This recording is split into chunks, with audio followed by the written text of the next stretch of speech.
Well, it turns out this stuff works.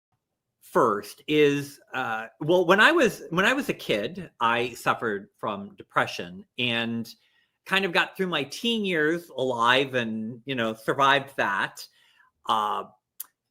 And somebody introduced me to some research that was being done by this young psychologist, who's now a very old psychologist, but a guy named Martin Seligman, who was beginning to shift his research from looking at dysfunction in people to looking at what allowed some people to be more resilient and happy.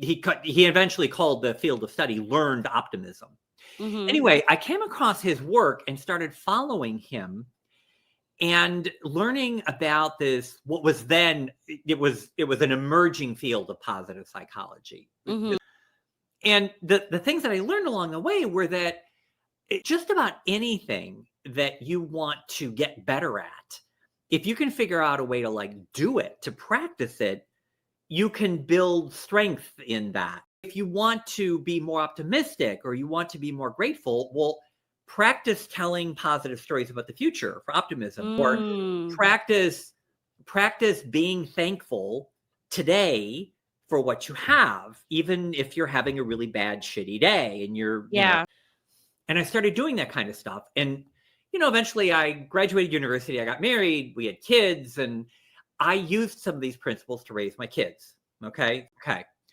So that all happened. And then the really pivotal moment was that in 2004, so this is 21 years ago now, my second daughter, who was then 22, had a cerebral hemorrhage.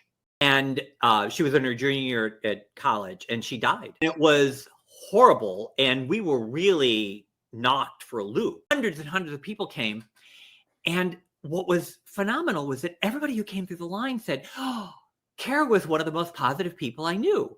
And my wife and I kept looking at each other like, who is this child they're talking about? It's like, oh, your family's always so positive and you're so positive. And, and then after we, buried her and kind of started moving forward, everybody around us was saying, oh gosh, it's going to take you years to get over this. And there's a huge hole here and everything else. And yes, there was, and there still is. And we bounced back really fast.